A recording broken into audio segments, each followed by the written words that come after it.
it didn't work out.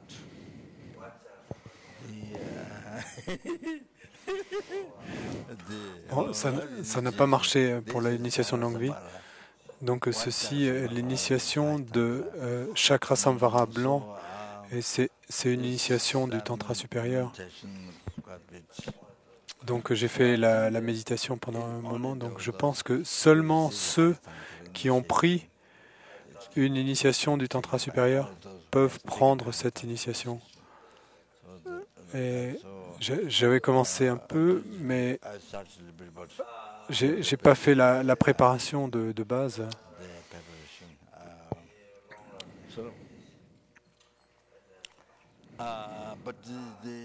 Mais le nectar de longue vie et les pilules qui ont des bénédictions incroyables, tant de bénédictions. Donc la pilule bénie a été mise dans le vase. Je l'avais assemblée la nuit dernière. Et cette pilule d'offrande interne de Trijang Rinpoche, une pilule de Vajrayogini, et dont Pabonkha Deshen Lingpo a mentionné dans la libération de la pomme dans la main. Donc cette pilule devrait avoir la lignée des Sakyas ou de Panchen Losang Choki Gyaltsen. Donc cette pilule d'offrande interne est assez flamme. Donc Panchen Losang Choki Gyaltsen et son maître de Tashilompo. Donc j'avais dans le temps la lignée de cela. Et il y en a beaucoup du collège tantrique inférieur. C'est une pilule bénie si puissante. Il y a tant de pilules à l'intérieur. Et Kandrola, quand elle a vu le Bouddha Amitayus, et donc elle l'a vu et à Maratika pendant 2 semaines. Et pendant ce temps, elle a fait cette pilule donc de longue vie du Bouddha Amitayus. Et donc, il y a également cela. Et dans je me souviens pas de tout. Il y a également des pilules d'offrande interne qui viennent de beaucoup de sources différentes. Et très précieuses, mais je ne me souviens pas du titre. Et donc également il y a ça. Donc j'ai béni cela. Et donc c'est déjà très précieux. J'ai béni et j'ai fait un peu de la méditation. Donc je pense que peut-être ce sera une longue initiation de cela, pas d'une déité particulière. C'est une initiation de longue vie sans nom. Il n'y a pas de nom. C'est une initiation de longue vie, mais il n'y a pas de nom. C'est l'initiation du lapin à cornes.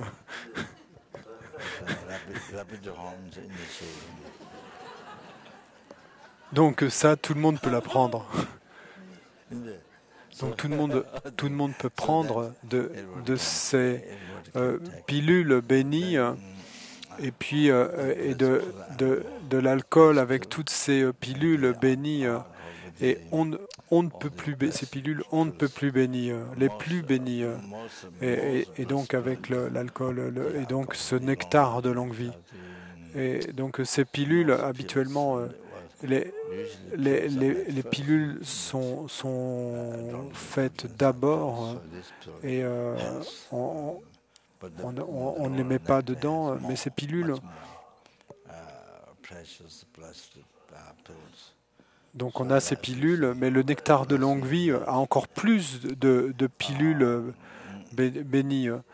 Et donc j'ai fait une certaine bénédiction de cela. Donc je suis tout à fait désolé que ça n'ait pas pu arriver, cette initiation de longue vie de Honka. Et donc seulement les gens qui ont une initiation du Tantra supérieur et peuvent recevoir. Si j'avais fait ça, seulement les gens qui avaient une initiation du tantra supérieure peuvent recevoir, mais les autres ne peuvent pas le recevoir, ceux qui n'en ont pas.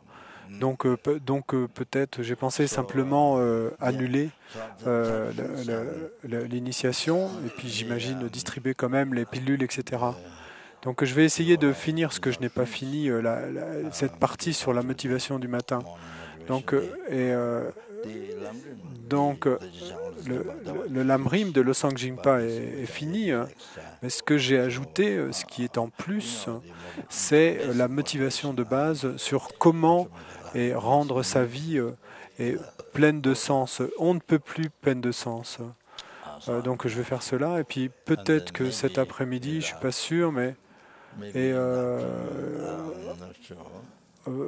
j'espère peut-être que on pourra parler des bienfaits de Stupa. Peut-être, ça dépend comment ça avance.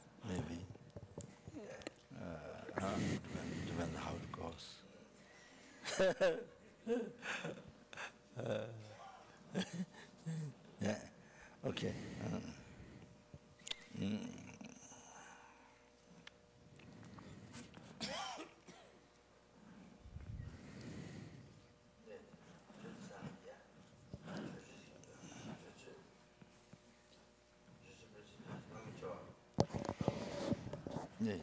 탭상이야. 저지스kimda.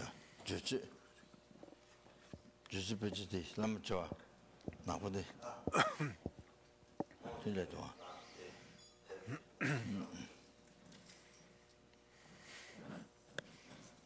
아. 되지. 라데 탭디. 라마쳐 되지. Ce serait bien.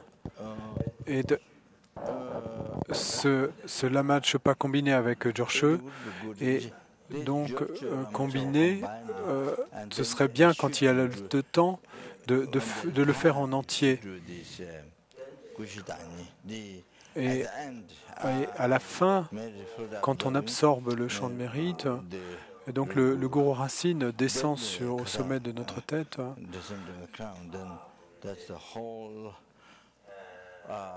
Et donc ça, c'est toute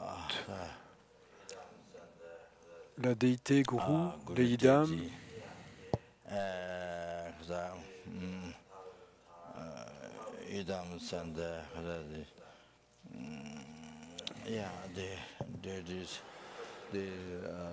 donc les yidam, les déités, les 1000 Bouddhas de cet éon fortuné, les bodhisattvas,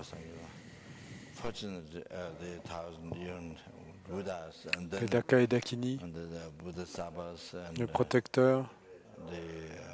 Et donc, vous les intégrez, tous intégrés dans tout ça. Donc ça, c'est récité quand on combine la Matchepa et Jorshe. Et donc ça, quand on fait le Jorshe, ça devrait être récité. Et puis également, aujourd'hui, c'est le dernier jour, donc on devrait réciter la longue requête au lama de la lignée. Mais le Jorshe est fini, donc peut-être je vais chanter et Kusidagi, le gourou et tout le reste, ensuite faire des requêtes et ensuite entrer au cœur, entrer dans le cœur, donc ainsi. Mais je ne le connais pas par cœur, donc j'ai besoin du texte.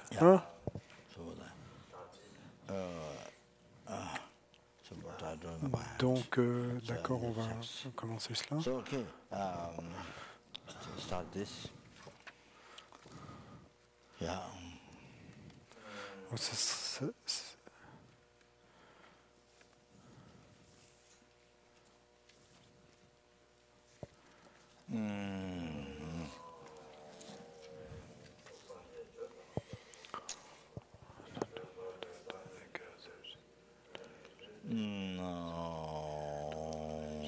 Sanje chotan zogyo chanla anje bada dane jeluji jejen jesun je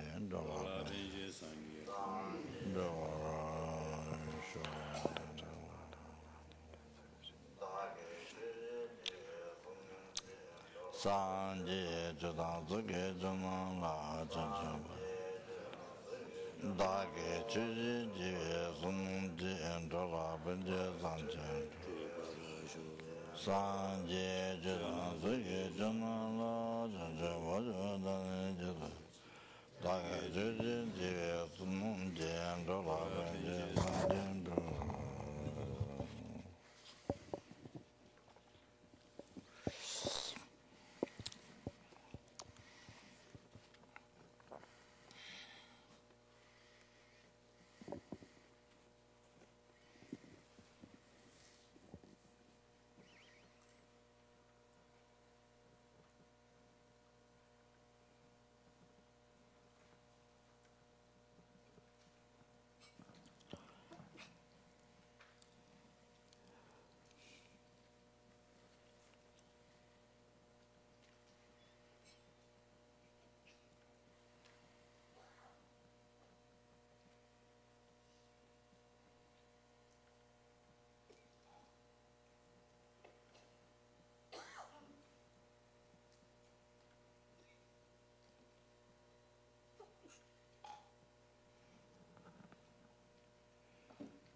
Tedayanda Sambaji Judananga Sangasunda Jivanda Hadwanyamba Jabe Namalaya Katanji Tumutala Megan Rogunjana Jidama Tamjeke to Dage Judo.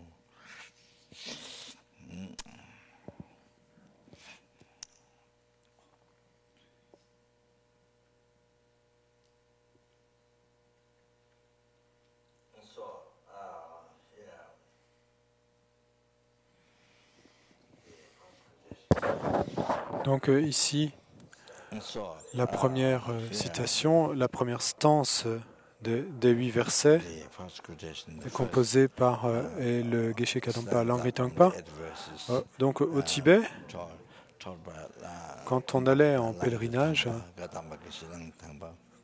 quand on allait en pèlerinage au Tibet la deuxième fois, je pense probablement la deuxième fois ou la troisième fois, je ne me souviens pas. Donc, la deuxième fois ou la troisième fois, on est allé à Rating. Et, donc le monastère de Galwa Dramtompa que Lama Tisha lui avait conseillé de construire. Et donc c'est là que les Geshe Kadampa ont commencé. Et donc on est allé là, on est resté un jour.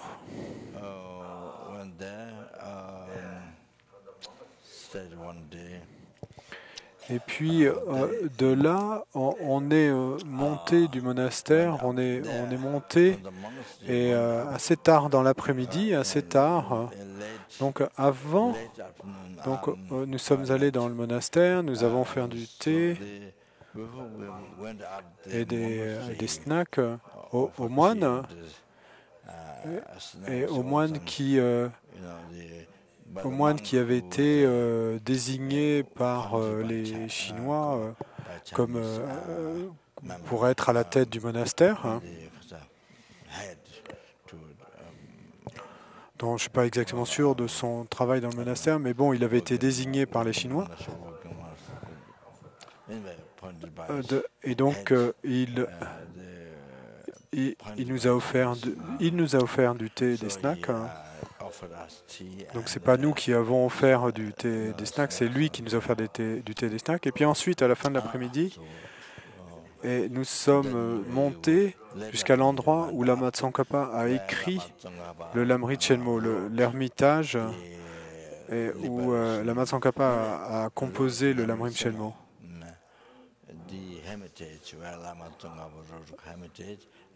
Et donc c'est une ruine en fait, il n'y a plus de maison, simplement des pierres. Bon, il y a un mur écroulé. Hein,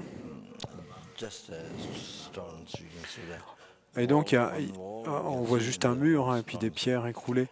Donc c'est l'endroit où il a écrit le Lamrim Chenmo, donc un ermitage où il a écrit le Lamrim Chenmo, et puis un autre à côté, et celui qui est à côté où il a enseigné.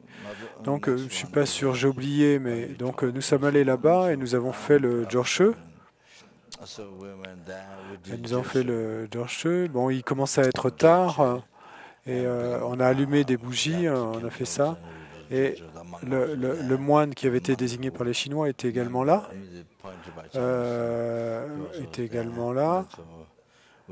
Donc on a chanté le Jorshe, mais bon, il commençait à être tard, il a faire un peu noir, nous sommes descendus, mais personne n'est tombé. Donc on est arrivé en bas, il faisait nuit.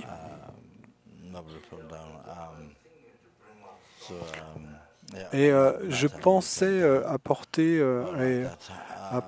une pierre de là-bas. C'est si précieux. Donc je pensais apporter une pierre de là-bas.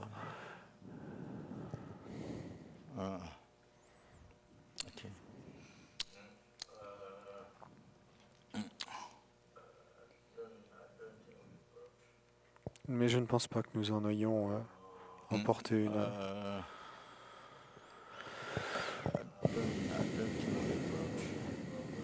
Peut-être qu'il y a d'autres personnes qui pourraient en avoir emporté une, mais j'y ai pensé, mais bon, on l'a pas fait finalement d'emmener une grande pierre de là-bas. C'est si précieux l'endroit où Lama Tsongkhapa, et je ne sais pas il y a combien d'années, donc où il a vécu et où il a écrit le Lamrim Chenmo.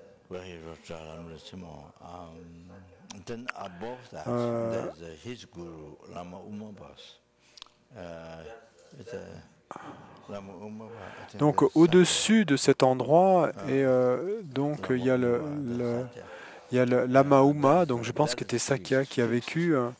Donc ça c'est réparé, cet ermitage, mais on n'est pas rentré à l'intérieur. Je ne suis pas rentré à l'intérieur.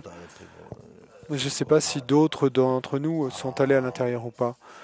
Et autour de Rating, les arbres autour de Rating, du monastère de Rating, sont des arbres tout à fait incroyables.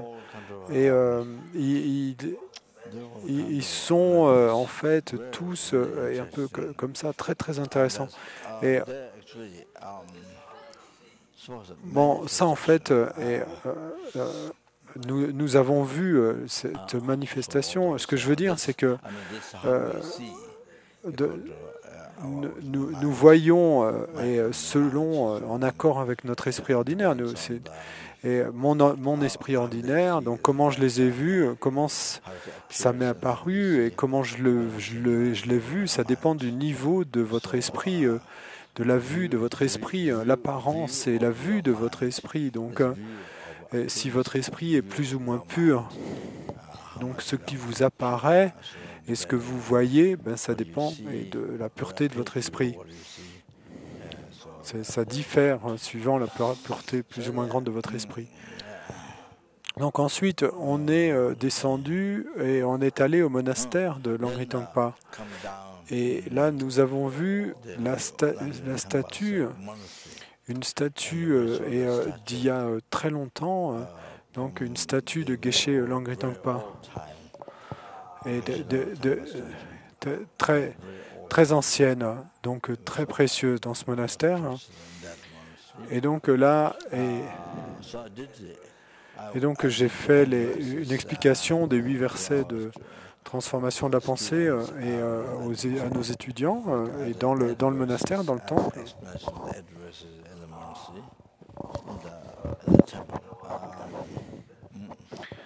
à ce moment-là, et il n'y avait pas beaucoup de Tibétains. Bon, ils étaient supposés venir la deuxième fois tard le soir, et cette fois-là, tant de Tibétains sont venus à l'extérieur, à côté du temple, et donc ils étaient dehors à attendre, tant de gens qui attendaient. Beaucoup de gens attendaient, donc je n'y suis pas allé. Et également, probablement, peut-être, les Chinois auraient pu ne pas aimer. Les Chinois auraient pu ne pas aimer si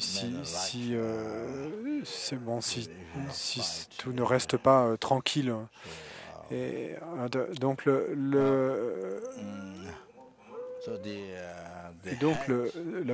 moine qui était à la tête d'autres monastères, comme entre autres le monastère de Gomo Rinpoche, est arrivé. Donc beaucoup de Tibétains sont venus. Donc la personne à la tête de ce monastère, et qui avait été désignée par les Chinois, a envoyé un message de l'extérieur jusqu'à ma chambre pour dire que je ne pouvais pas. Moi je ne donne pas de bénédictions, moi je ne suis pas capable de donner des bénédictions, mais quand vous avez le nom de Rinpoché, qu'on vous appelle Rinpoché, donc vous êtes supposé et mettre votre tête sur la tête des gens. Donc il m'a envoyé ce message pour me dire, vous ne pouvez pas faire ça et vous ne pouvez pas donner de cordon béni. Et donc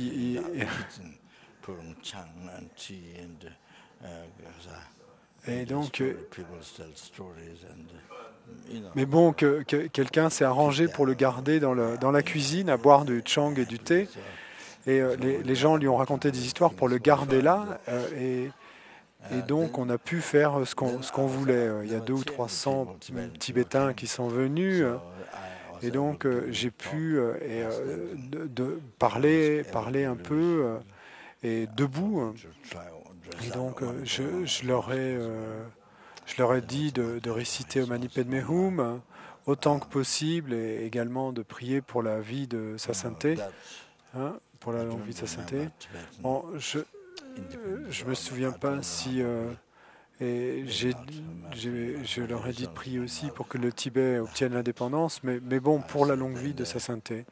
Donc j'ai dit ça, un court, un peu de conseils assez court, et que j'ai donné debout.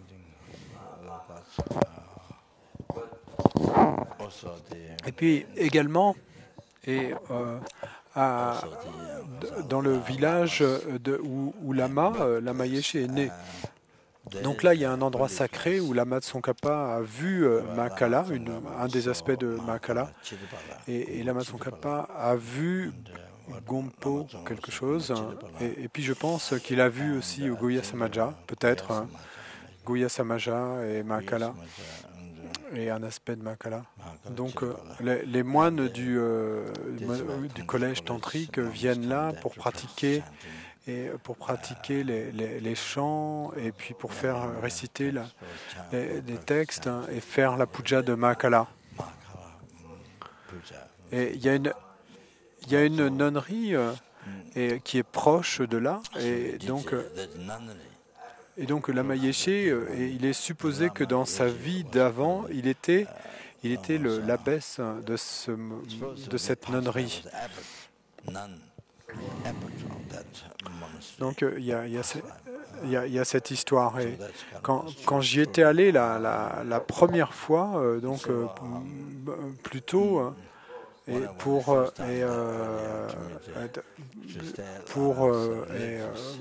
rester chez des proches en fait de la famille très proche de Lama. Donc sa famille, il y avait le frère de Lama, donc son visage était semblable à celui de Lama Yeshe. Donc ils étaient proches. Je suis resté là et cette fois-là, et j'ai vu la nonnerie et puis j'ai donné l'initiation de Chenrezig. la grande initiation de Chenrezig. J'ai fait les préparations dans la nonnerie et ensuite j'ai fait l'initiation dehors. Mais bon, il pleuvait, donc, mais j'ai fait l'initiation à l'extérieur sous une tente. Il y a beaucoup de gens qui sont venus. Et avant cela, avant de faire l'initiation dans l'après-midi, donc Lama Gyupa qui a fait la retraite de 3 ans de Guya Samaja à Tushita et qui a ensuite est devenu la personne qui s'occupe de la Gompa Tushita et de nos chambres, les chambres des lamas. Donc il était là, et puis il y avait ce proche cette personne de la famille de Lama Yeshe qui était là. Il y avait tant de Tibétains qui étaient malades, et beaucoup de Tibétains dont les yeux avaient de la douleur ou qui ne pouvaient pas voir clair, et à cause de la pollution. Donc beaucoup de gens m'ont demandé de souffler dans leurs yeux. Donc bon, moi j'ai pensé qu'il n'y avait pas assez de temps pour souffler sur les yeux de tout le monde. Ça c'est juste une croyance. Mais j'ai pensé qu'il était mieux de faire une pratique pour purifier la pollution de toute la région. Et bien sûr, on peut le faire pour tout le Tibet, mais bon, particulièrement pour cette région.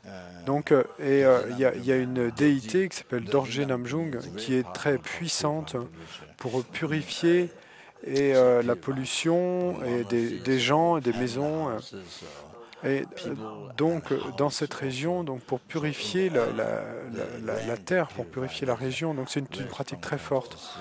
Donc j'ai pensé que ça pourrait aider, parce que souffler dans les yeux de chaque personne, il n'y avait pas le temps. Donc on a fait cette puja. Ensuite, j'ai pensé que la pluie pourrait venir. Bon, pas tout le temps, mais si la puja réussit, la pluie pourrait venir. Donc j'ai pensé à ce moment-là, après l'initiation, si la pluie vient, mais après l'initiation, donc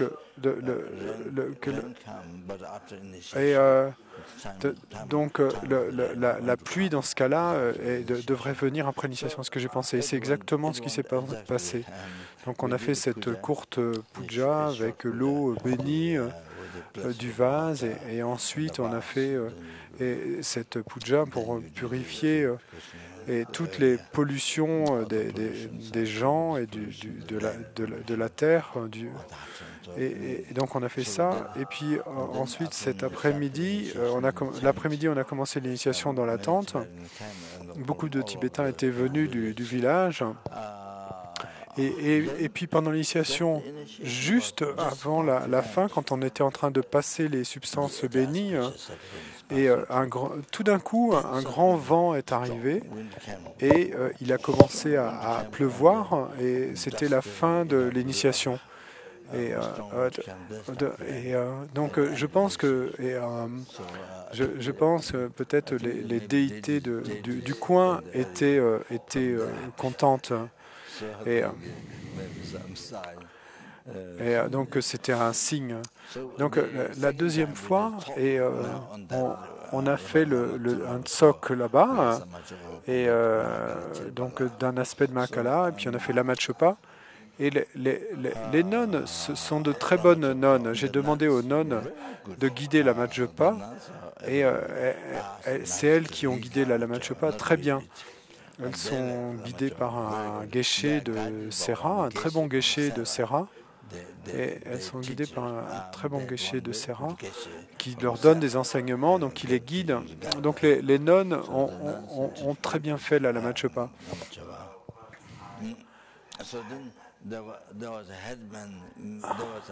Et il y avait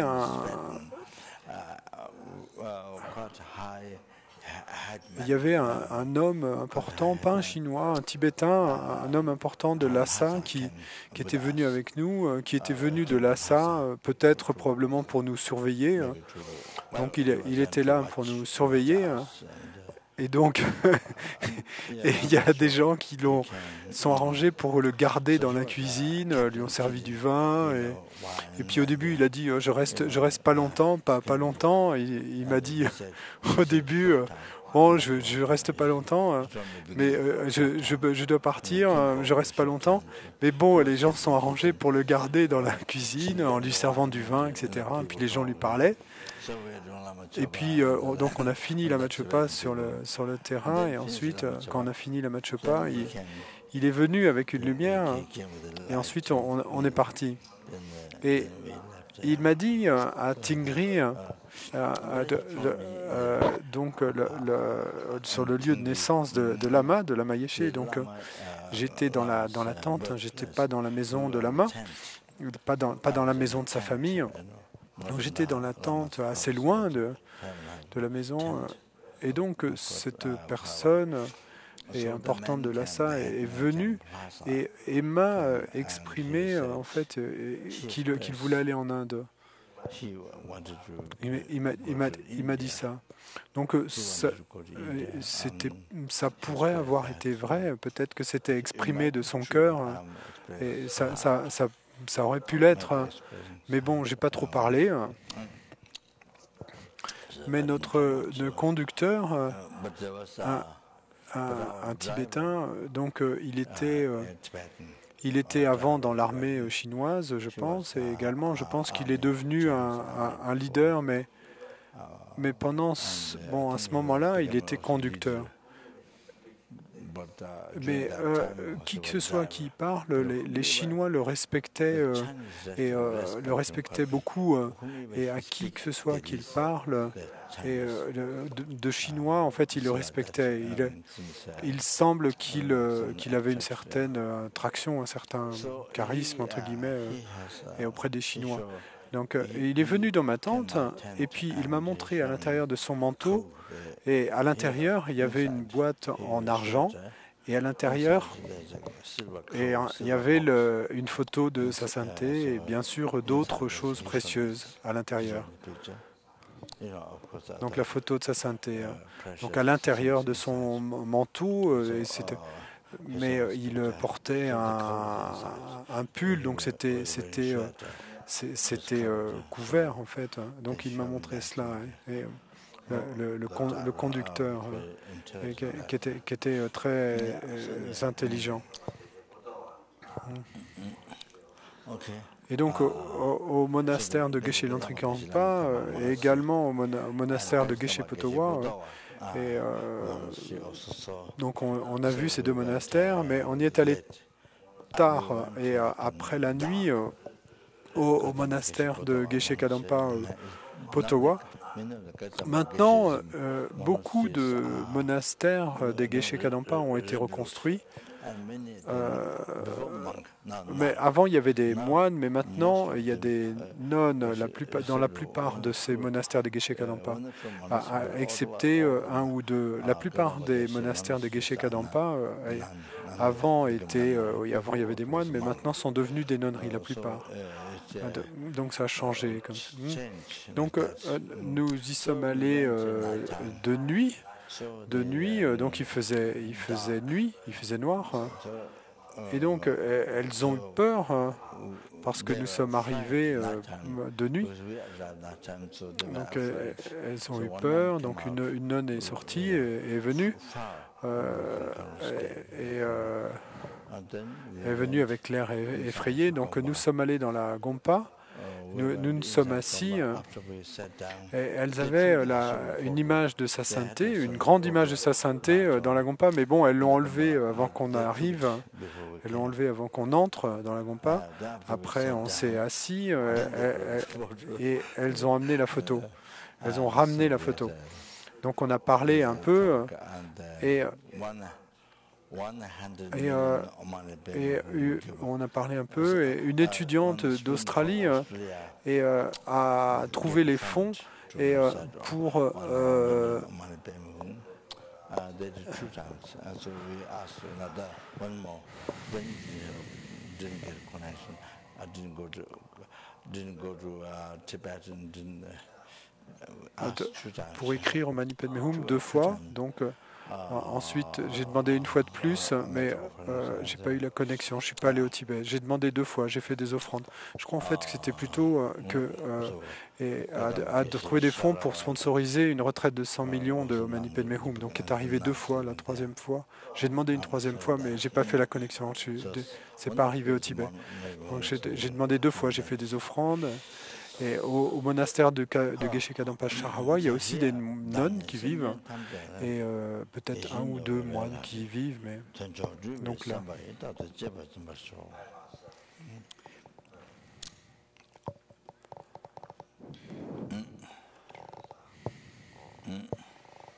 I myself,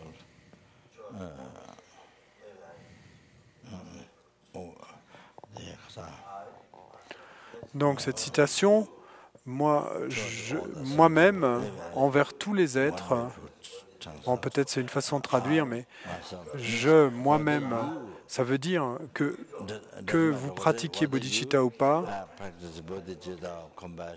et moi-même, je vais faire cela. Même si vous ne pratiquez pas la patience, la compassion, bodhicitta, donc même si vous ne pratiquez pas le bon cœur, eh bien, moi, je vais le pratiquer. Même si vous ne pratiquez pas bodhicitta, moi, je vais le pratiquer. Vous voyez les gens parfois, ils ne pratiquent pas, et ensuite vous vous battez, ils ne pratiquent pas, tu ne pratiques pas la patience. Mais donc les gens qui vous insultent ainsi en vous disant qu'ils ne pratiquent pas la compassion, la patience, parfois c'est comme ça. Mais donc ici, même l'autre personne, votre ennemi pratique, qu'il pratique ou pas, et vous, c'est ce que vous allez faire. Peu importe que les autres pratiquent ou pas, mais vous, c'est ce que vous allez faire. Ceci est très très bon. Et l'objectif de pourquoi il y a Dagni, Dag, et c'est envers tous les êtres, et ça veut dire y compris les ennemis, les amis et les étrangers, donc ça inclut tous les êtres.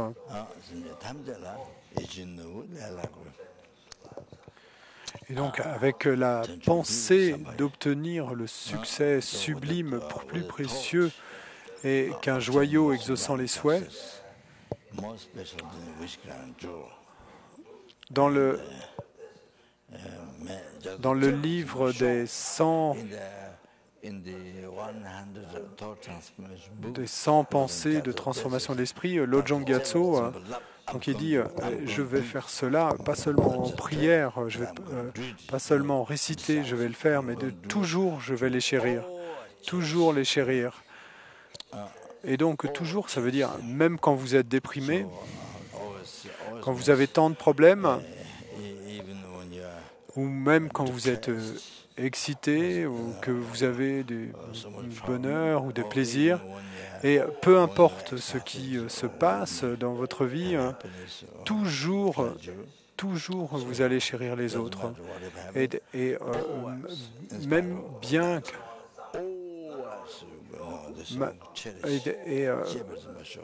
malgré toutes ces circonstances de la vie, toujours vous allez les chérir. Et puis je les chérir tous, pas seulement certains, pas seulement ceux que vous aimez, mais tous, ce qui inclut amis, ennemis et étrangers. Et ensuite, sur cette base, vous offrez, vous vous mettez au service et des autres en corps, parole et esprit. Et ici, si vous chérissez tous les êtres bien sûr, mais même si vous n'en chérissez qu'un, eh bien, vous obtiendrez tout le bonheur de cette vie, tout le succès et le bonheur de cette vie. Même si vous n'en chérissez qu'un. Et de chérir un être et exaucer ses souhaits, même si vous n'en chérissez qu'un, eh bien, vous obtiendrez tout le succès et le bonheur dans cette vie.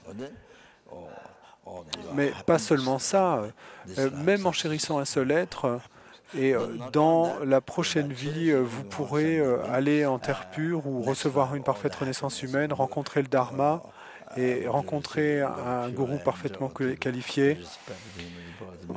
Et donc, ainsi, vous obtiendrez le bonheur de la vie future. Et puis, ensuite, sur cette base, vous obtiendrez aussi la libération des océans de souffrance samsarique. Vous atteindrez l'état plein de félicité, de la paix. Et donc, ça va arriver. Et puis, le bonheur ultime, vous l'atteindrez et en chérissant même ne serait-ce qu'un seul être sur cette base. Et ensuite, et le succès le plus sublime est d'atteindre la sublime, donc d'atteindre le succès sublime, l'élimination de tous les obscurcissements et l'accomplissement de toutes les réalisations, donc Sangye. Donc ça, et vous allez l'obtenir, ça va survenir. Et si vous chérissez ne serait-ce qu'un seul être, et sur cette base, eh bien, vous serez capable d'accomplir l'état de l'esprit omniscient. Vous serez capable d'accomplir l'état de l'esprit omniscient. Et que vous accomplissiez l'état de l'esprit omniscient ou pas,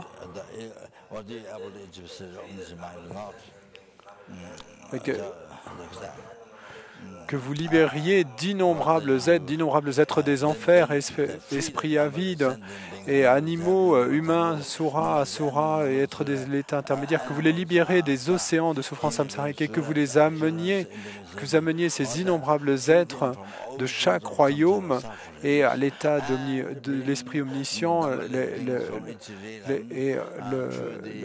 ce bonheur sans égal, tout ça dépend du fait que vous soyez capable de chérir les êtres ou pas. Ça dépend de ça. Si vous ne chérissez pas les êtres, eh bien, vous n'obtiendrez pas tous ces résultats.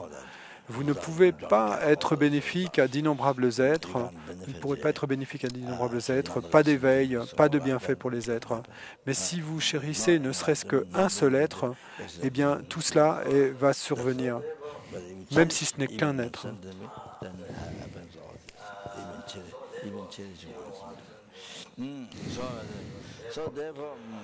Et donc, même un seul être, et si on ne peut plus est bon, on ne peut plus bon, on ne peut plus précieux, on ne peut plus cher, et votre joyau qui exauce les souhaits, un joyau qui exauce les souhaits pour vous, exaucant vos souhaits. Et même le Bouddha, le Dharma et la Sangha, et donc au début de la pratique, en tant que bouddhiste, au début de la pratique, on commence par la prise de refuge dans le Bouddha, le Dharma, Sangha, Sangye Chodang, Sogye Chonamla, etc. Et donc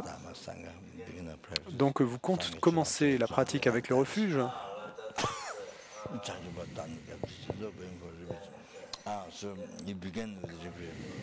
Ensuite, en actualisant le chemin, en accomplissant le chemin, alors vous libérez des océans de souffrance samsarique et de la cause de la souffrance, et puis ensuite vous mettez fin même aux obscurcissements subtils et vous accomplissez l'éveil complet.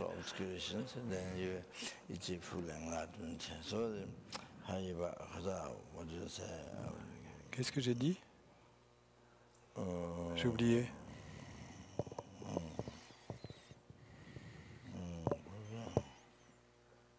Qu'est-ce que j'ai dit?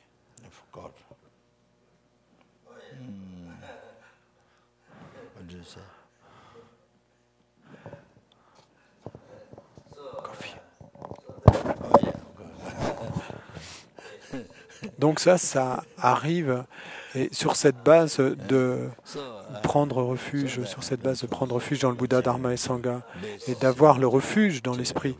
Et donc le Bouddha est venu des êtres, même le Bouddha est venu des êtres. C'est d'eux qu'est venu le Bouddha. Ensuite, le Dharma. Donc le Bouddha est venu des êtres. Ensuite, ça veut dire que le Dharma est aussi venu des êtres. Donc le Dharma est venu du Bouddha, donc le Bouddha est aussi venu des êtres. Et la Sangha, bien sûr, est venue du Dharma, et donc elle est venue également des êtres. Et donc, et c'est pourquoi j'ai dit que les êtres sont si précieux, si bons, et si cher à mon cœur, et comme un joyau qui exauce les souhaits. Tout le bonheur, et jusqu'à maintenant, et jusqu'à l'éveil, et vient des êtres, et qui sont votre joyau qui exauce les souhaits. Donc, quant à ses qualités, aucun doute, bien sûr, que le Bouddha n'a terminé avec toutes les erreurs, tous les obscurcissements, et qu'il a accompli toutes les qualités. Et donc, il est si précieux.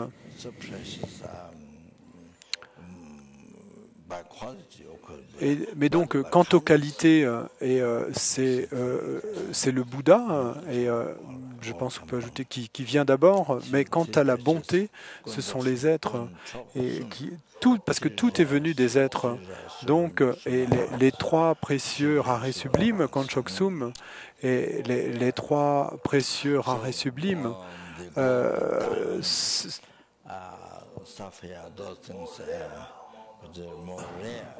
et si on prend de l'or, des diamants, des saphirs, toutes ces choses qui sont rares, ces matériaux qui sont rares, eh bien encore plus rares que l'or, les diamants et les saphirs, c'est un joyau qui exauce les souhaits, c'est encore plus rare.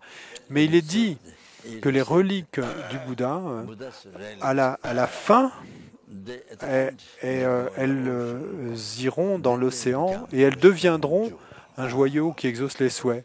Donc les rois universels et les bodhisattvas qui ont un mérite incroyable, et les trouveront.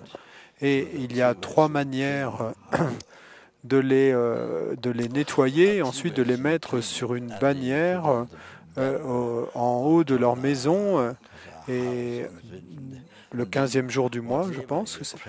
Et donc alors, quelle que soit votre prière, quel que soit l'objectif pour lequel vous priez, que ce soit des besoins temporaires, ou des besoins pour cette vie, ou des besoins extérieurs, temporaires de cette vie, voiture, maison, et piscine. Et donc, quoi que ce soit que vous vouliez, et parce que vous avez le mérite, et parce que vous avez et en condition qui va permettre à ce mérite de porter ses fruits, le joyau qui exauce les souhaits, eh bien, alors, en priant pour quoi que ce soit, ben, ça va se manifester. Et donc, Rinpoche claque des doigts. Et donc, maintenant, encore plus précieux que ces joyaux qui exaucent les souhaits, et encore plus précieux même que ce joyau qui exauce les souhaits, eh ben, c'est le Bouddha, le Dharma et la Sangha, qui sont encore plus précieux que ça. Parce qu'avec seulement un joyau qui exauce les souhaits, vous ne pouvez pas purifier la cause des royaumes inférieurs, vous ne pouvez pas obtenir des renaissances supérieures, vous ne pouvez pas pratiquer, vous ne pouvez pas faire la pratique, vous ne pouvez pas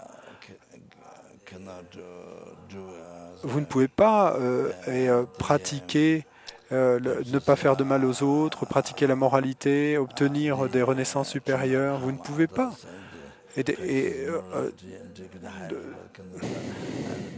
Vous ne pouvez pas pratiquer les trois entraînements supérieurs et atteindre la libération sur cette base. Donc vous ne pouvez pas accomplir l'éveil sur cette base. Et vous ne pouvez pas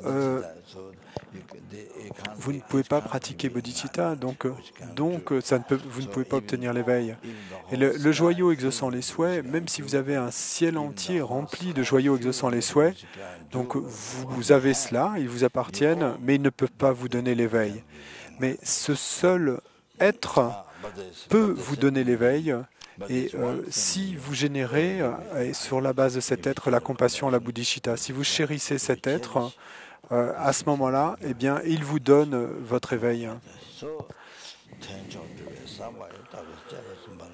Donc, avec cette pensée d'accomplir le succès sublime, donc ainsi puissé-je chérir toujours, et je prie que je puisse être capable de chérir de les chérir toujours, même si ce n'est qu'un être, et cet être est d'une valeur inestimable et c'est incroyable. Et comparé à un ciel entier rempli de joyaux exaucant les souhaits, et donc comparé à la valeur et d'un être pour vous, et, les bienfaits de cet être pour vous, c'est inestimable. Et c'est un ciel entier rempli de joyaux qui exaucent les souhaits, à côté de cet être, ce n'est rien.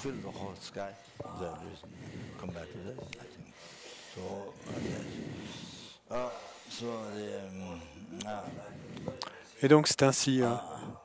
Vous pouvez voir, c'est incroyable, incroyable, beaucoup plus spécial. Et l'insecte, la fourmi, ce petit insecte, cette fourmi ou ce moustique, est à côté d'une personne,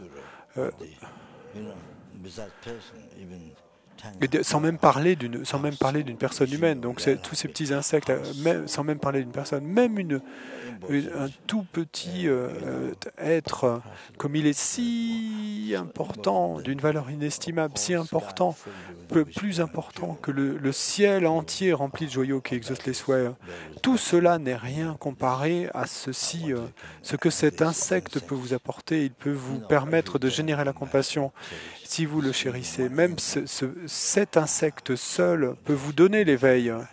Et vous donne l'éveil, et en plus d'autres choses, hein, et en plus d'avoir auparavant tenu et les bonheurs inférieurs même à l'éveil.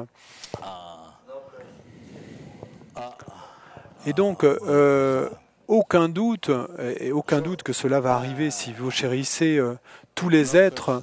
Mais ici, ce que je vous dis, c'est que même si vous chérissez un être, un insecte, un moustique, une fourmi, et c'est complètement incroyable, incroyable, incroyable, ça vous donne l'éveil de cela. Ça devient la porte pour tous les bonheurs, même si il y a un seul être que vous chérissez, mais ça ouvre la porte pour vous, pour tous les bonheurs.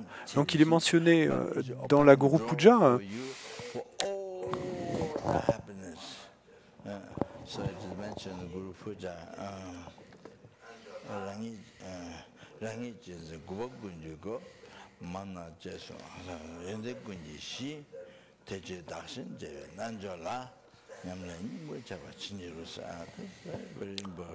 C'est très très important, cette stance que je viens de réciter, et je l'ai mis dans la pratique de sourd, et quand on fait la charité du Dharma aux esprits.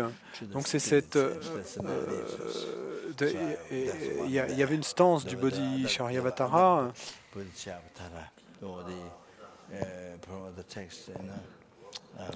qui parle du karma et qui dit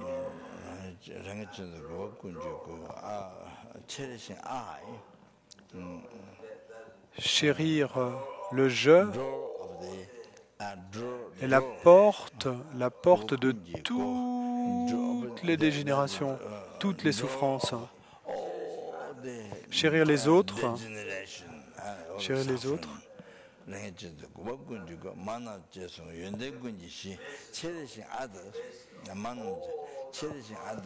est la base de toutes les qualités,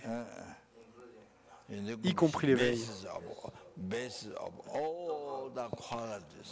Devient la base de toutes les qualités. Donc,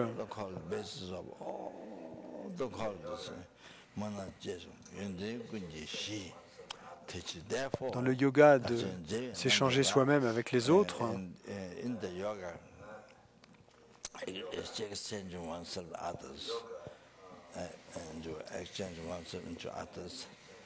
dans ce yoga de s'échanger soi-même avec les autres, S'il vous plaît, bénissez-moi, que je puisse prendre cela comme ma pratique du cœur.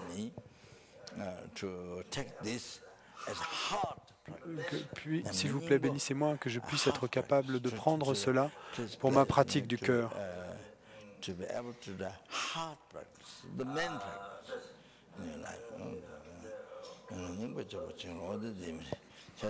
Il y a tant d'histoires à ce propos. Par exemple, il faut comprendre que Asanga, par exemple, a fait une retraite de 12 ans, 11 ou 12 ans, une retraite sur le Bouddha Maitreya, du Bouddha Maitreya. Donc d'abord il a fait 3 ans de retraite, puis rien ne s'est passé, il n'a pas eu de vision, il n'a pas vu le Bouddha Maitreya, donc il est sorti de retraite, et puis bon, il y a quelque chose qui l'a inspiré. Je ne sais pas donc la première personne qu'il a vue en fait était en train de couper un rocher avec une toute petite aiguille. C'était pas un fil, c'était un tout petit fil en laine en fait, et donc il s'attelait à couper le rocher avec ça.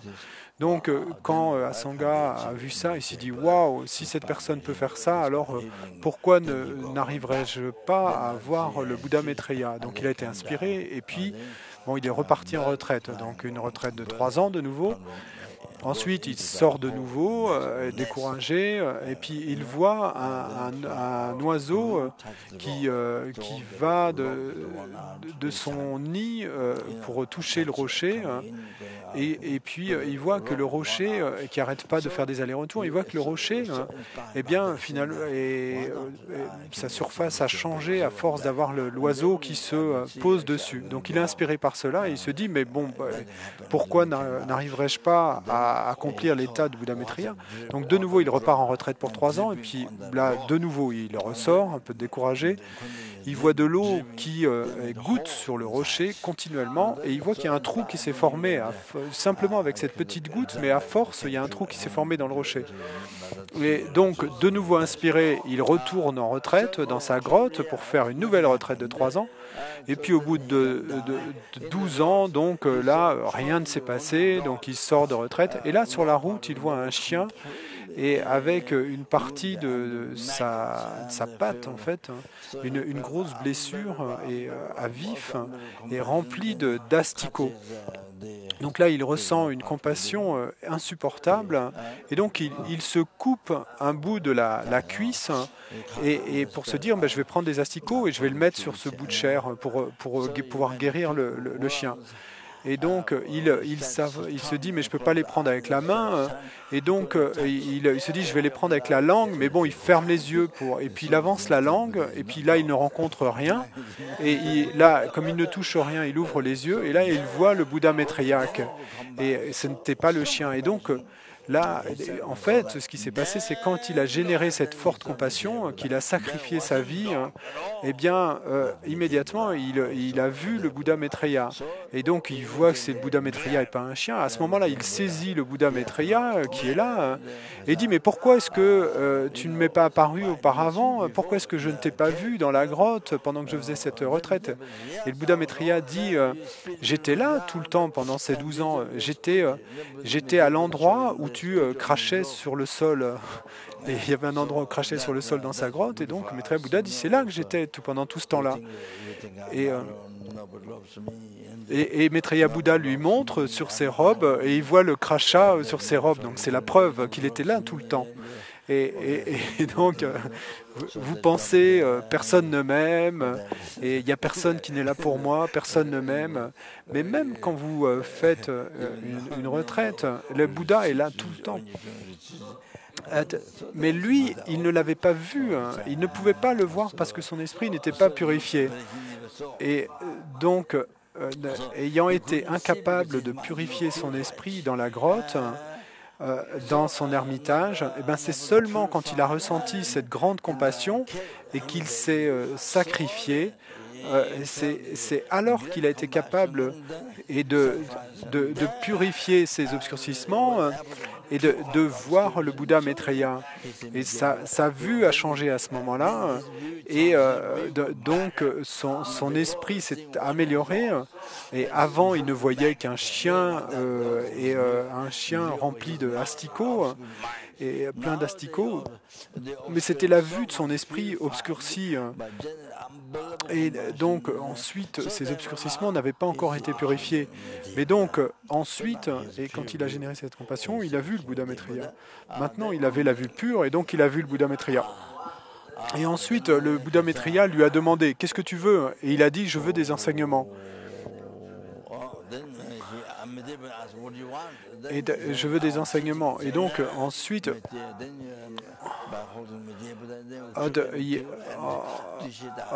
il est allé à la terre pure de Tushita et il a reçu des enseignements sur les 5 divisions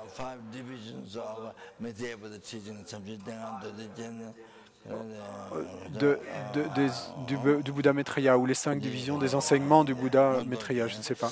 L'ornement des réalisations claires. L'ornement des réalisations claires. Donc il a reçu des enseignements, et puis un matin à Tushita, donc une matinée à Tushita, c'est l'équivalent de 50 ans d'une vie humaine. Donc ensuite, il est redescendu de cette terre pure et il a écrit 5 commentaires. Et de ce moment jusqu'à maintenant, il y a tant de méditants et tant de pratiquants du Dharma qui ont accompli le chemin qui est expliqué dans l'Abhisamayalankara. Tant de pratiquants en Inde, au Népal, et donc cet Abhisamayalankara qui est étudié au Tibet dans les monastères Nyingma, Sakya et également qui est également étudié par les beunes blancs, par les beunes noirs. Donc ils l'étudient dans leur propre langue. Et d'innombrables êtres, d'innombrables pratiquants du Dharma ont atteint l'éveil, ont accompli le chemin, et grâce à ces enseignements que le Bouddha Maitreya a donnés à Sangha. Et de là, Lama Atisha a écrit La lampe sur la voie de l'éveil, et ensuite Lama Tsongkhapa a écrit le Lamrim. Donc sur la base de la lampe sur la voie vers l'éveil, Lama Tsongkhapa a écrit ces êtres. Donc d'innombrables êtres depuis lors ont atteint l'éveil sur cette base. Donc Asanga a généré la compassion, a dédié sa vie, et grâce à ça, et ses obscurcissements karmiques ont été purifiés. Avant cela, et il ne pouvait pas voir le Bouddha Maitreya. Il voyait simplement un chien avec une blessure horrible. Et donc, ensuite, il a vu le Bouddha Maitreya. Et pour nous, très souvent, et c'est comme ça, on ne devrait pas penser que c'est simplement pour Asanga. Mais très souvent, nous sommes comme Asanga. Mais nous voyons ainsi des êtres qui souffrent tant de souffrances. Incroyable, incroyable, incroyable. Bien sûr, notre esprit est si lourdement obscurci. Et donc, nous ne pouvons pas voir, et nous voyons seulement des choses ordinaires. Donc, il a généré une compassion si forte, mais une fois pour un seul être. Et donc, une fois pour ce chien, il a dédié sa vie à cet être, à ce seul être, ce chien. C'était un seul être, mais le bienfait, et vous imaginez le bienfait, d'innombrables êtres qui se sont éveillés, et grâce à ces enseignements qu'il a reçus du Bouddha Maitreya. Vous imaginez, waouh, il ouvre les yeux du chemin de la méthode et de la sagesse, le Dharmakaya et le Nirmanakaya, et sur la base des deux vérités, la vérité absolue et la vérité pour l'esprit euh, complètement obscurci. Le chemin de la sagesse et de la compassion, Dharmakaya et Rupakaya. Donc il a ouvert les yeux pour voir, pour apprendre tout cela. Et tout ça en générant la compassion pour un être. Donc tous ces bienfaits sont venus de ça, de là.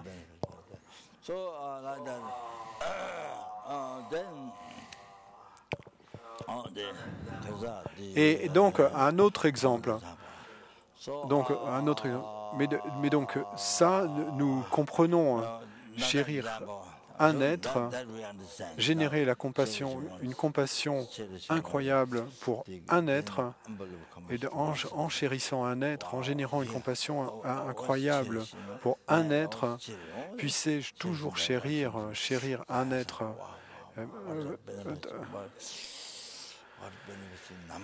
Donc par Asanga, les bienfaits innombrables que nous avons reçus, et même simplement pour ne parler que de l'Abhisamayalankara, mais ensuite il y a aussi tous les autres textes. Dans le commentaire de Vajrayogini, et il y a l'histoire de ces lamas de la lignée. Bon, j'ai pas reçu le commentaire, mais le grand yogi Nakpa Chopa, et donc il voyageait toujours avec 500 dakini et 500 dakini autour de lui, et puis il volait dans le ciel avec 500 dakini autour de lui. Et, qui jouait 500 dakini jouant des damarous et des cloches. Et quoi qu'il en soit, un jour, il voulait aller à Odiya pour pratiquer et la dernière pratique de la conduite tantrique, la dernière pratique avant l'éveil. Donc, il voulait aller à cet endroit appelé Odi. Et c'est un endroit qui est près de Buxa. Donc moi, je n'y suis pas allé, mais mon maître qui prenait soin de moi, il est allé. Et un Numze de Namgyel est allé là-bas, et puis il a entendu des chants et des cloches, et donc il a retenu ces chants et il les a enseignés au monastère de Namgyal. Donc vous entendez ces choses et dans ces grottes là-bas. Et donc Odi, ils ont un festival chaque année. Il y a beaucoup de gens qui viennent de Bombay, de ces endroits, qui vont là-bas. Et donc, il y avait une femme à côté d'une grande rivière, une femme qui était totalement couverte de lèpre, en fait. C'était une lépreuse, elle était totalement couverte. Il y avait du pu et du sang qui sortait de son corps. Et donc, c'était si terrible. Donc, elle attendait là, et près de cette grande rivière, et elle a demandé à ce grand yogi, Nakpa Chopa, et s'il vous plaît, prenez-moi sur votre dos et emmenez-moi de l'autre côté de la rivière.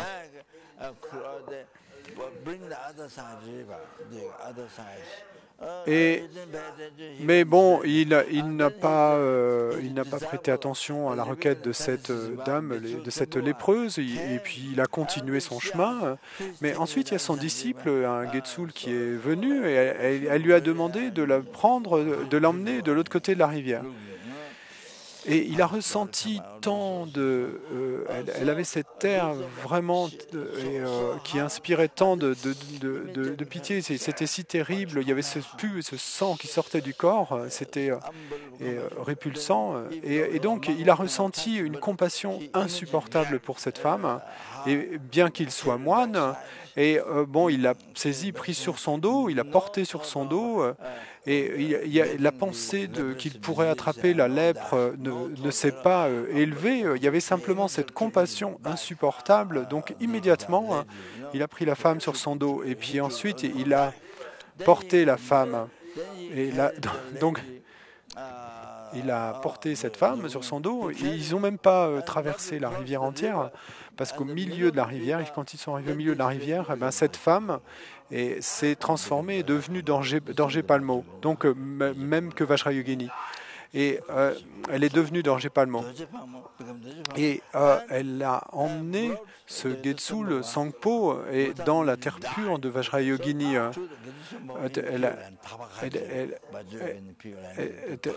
Elle a emmené à Tarpakacho sans qu'il ait besoin de mourir. Hein. Et elle l'a emmené dans la terre pure de Vajrayogini Tarpakacho. Elle l'a emmené avec lui dans ce même corps à Tarpakacho. Donc, si vous pouvez aller à Tarpakacho, et il est certain à 100% que vous allez y atteindre l'éveil. C'est pas comme la terre pure d'Amitabha ou c'est comme Vajrayogini ou la terre pure de Vajrayogini ou d'Erikwa. Bon, il y a certaines terres pures où il y a des plaisirs des sens incroyables, mais ensuite vous redescendez et puis vous renaissez dans les royaumes inférieurs. Mais si vous allez à Tarpakache, une seule fois suffit, mais vous ne...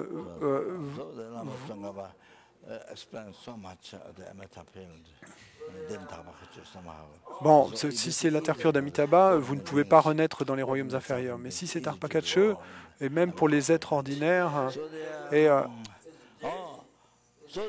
bon, pour les êtres ordinaires, c'est facile de renaître dans la terre pure d'Amitabha. Mais donc, il y avait le fait de chérir cette femme, et en fait, c'était Dorje Palmo, cet être éveillé, mais il ne pouvait pas le voir avant, parce que son esprit était si obscurci. Mais donc, elle avait cette lèpre et cet aspect si terrible, mais lui a généré une compassion si forte. Et même s'il était moine et qu'il n'était pas supposé la prendre sur son dos, mais il ne s'est pas, il a même pas pensé à ça. Il n'a pas eu la préoccupation de se dire, oh, je vais peut-être attraper la lèpre. Non, il n'y avait pas d'espace pour ça dans son esprit. Son esprit était complètement rempli de compassion. Et à cause de ça, à cause du fait de la chérir, il a purifié. Et donc, pendant qu'il portait cette femme sur son dos, donc il a été purifié. Au milieu de la rivière, il a été capable de voir la déité, de voir Dorje Palmo. Donc jusque-là, ces obscurcissements l'empêchaient de voir Dorje Palmo, mais maintenant que ces obscurcissements étaient partis, eh bien, il l'a vu sous la forme de Dorje Palmo. Donc et donc, elle l'a emmené jusqu'à sa terre pure. Donc, vous voyez, chérir un être. Donc, chérir un être et générer une compassion si forte, eh ben, c'est ce qui arrive dans cette vie, c'est ce qui est arrivé dans cette vie au Getsul Sangpo. Donc, son maître est Nakpa Chopa, et elle lui avait demandé, cette femme, de la porter de l'autre côté de la rivière, mais il ne l'avait pas pris sur son dos. Et donc, vous voyez la raison et pour laquelle je mets l'accent sur le fait de chérir un être, c'est que cette compassion, la purification du karma négatif est si forte, et alors c'est si rapide d'atteindre l'éveil. Et donc, dans le cas de Asanga, donc, il avait fait cette retraite de 12 ans, mais rien ne s'était passé. Donc, vous devez analyser et comprendre cette idée, ce point. Et donc, générer une grande compassion, la grande compassion, même pour un être, et vous amène l'éveil si rapidement. Vous comprenez, c'est l'essence même.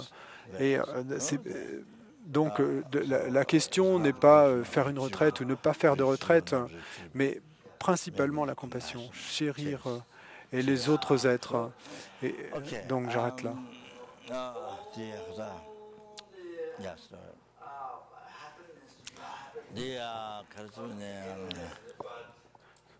Tous les bonheurs, votre bonheur depuis des renaissances sans commencement, le bonheur d'aujourd'hui, le bonheur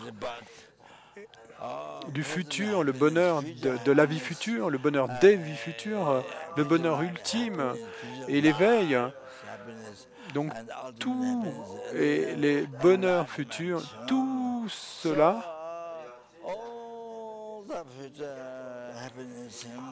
votre bonheur des 3 temps vient de votre bon karma.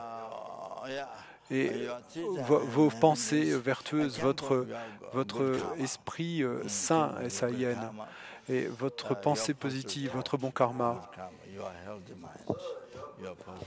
Donc, votre bon karma, votre pensée vertueuse, et ben ça, c'est les actions des Bouddhas. C'est l'action des Bouddhas. L'action des Bouddhas. Et qui a deux.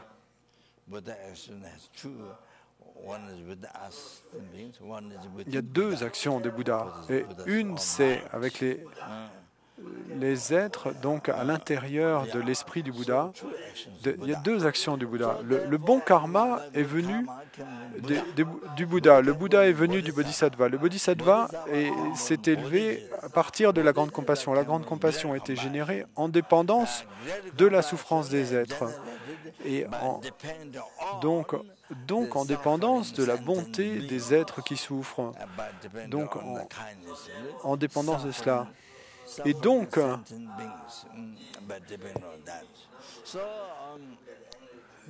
ces ennemis qui se mettent en colère contre vous, qui vous blâment, qui vous critiquent, même si vous n'avez rien fait, même si vous n'avez commis aucune erreur, donc qui vous critiquent, qui vous provoquent, qui vous rabaissent,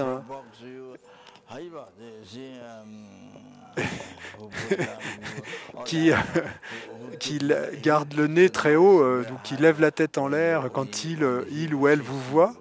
Et donc, celui que vous appelez votre ennemi, donc, est en dépendance de la souffrance de cet être, eh bien, vous pouvez... la grande compassion est générée. Et de la grande compassion est générée la bodhicitta. De bodhicitta naît le bodhisattva, et du bodhisattva naît le Bouddha. Et du Bouddha vient le Dharma et la Sangha. Et du Bouddha, du Dharma et de la Sangha, donc du Bouddha, eh bien, tout votre bon karma du passé, du présent et du futur vient du Bouddha. Donc, de votre bon karma, tous les bonheurs du passé, du présent et du futur, tous les bonheurs, y compris l'éveil, tous vos deux accumulations de vertus, donc toutes vos accumulations, tout votre bonheur du passé, du présent et du futur, tout vient de votre bon karma. Donc, toutes les accumulations de vertus du passé, depuis des renaissances sans commencement, du passé, du présent et du futur, tout votre bonheur vient de celui que vous appelez votre ennemi, celui que vous n'aimez pas, celui que vous appelez ennemi, en étant halluciné.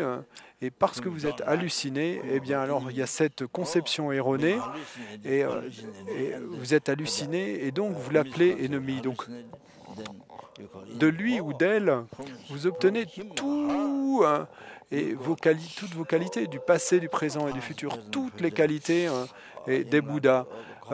Incroyable, des bodhisattvas qui ont accompli le chemin, qui a atteint le chemin du mérite, le chemin de la préparation, les bodhisattvas ordinaires, et le fait d'avoir les 5 clairvoyances et tant de qualités.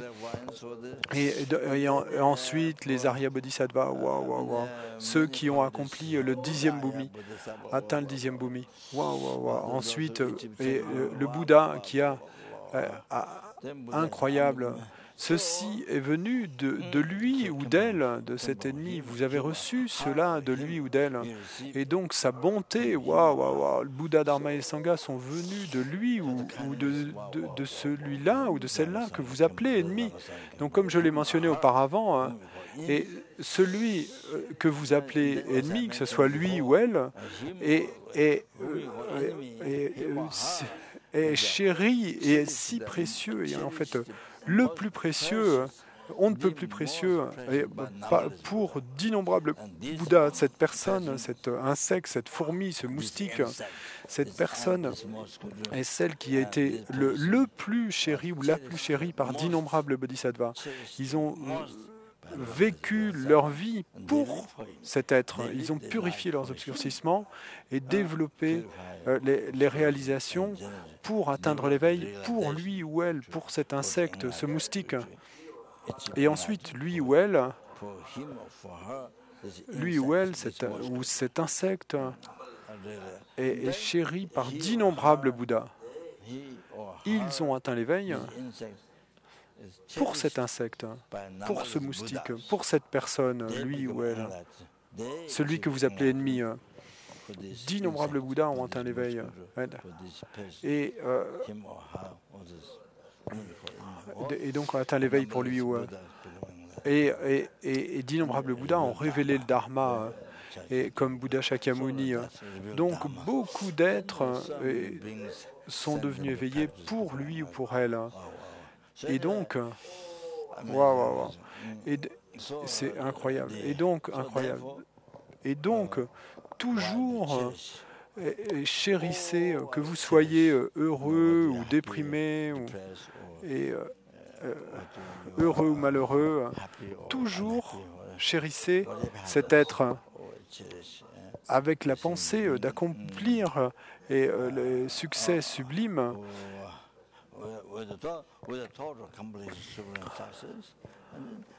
Et pour le bien de tous les êtres qui sont plus spéciaux, plus extraordinaires qu'un joyau qui exauce les souhaits. Donc ainsi, tous les êtres sont le plus précieux et les plus bons et les plus précieux, les plus chers à votre cœur.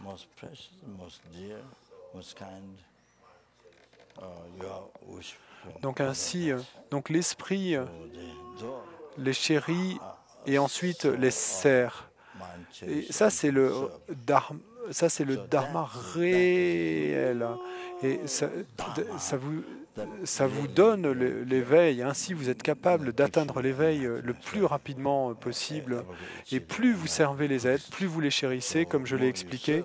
Et alors, comme je l'expliquais auparavant, alors il y a une grande purification et vous accomplirez les réalisations plus rapidement. Et plus rapidement, vous atteindrez l'éveil. Donc j'arrête ici.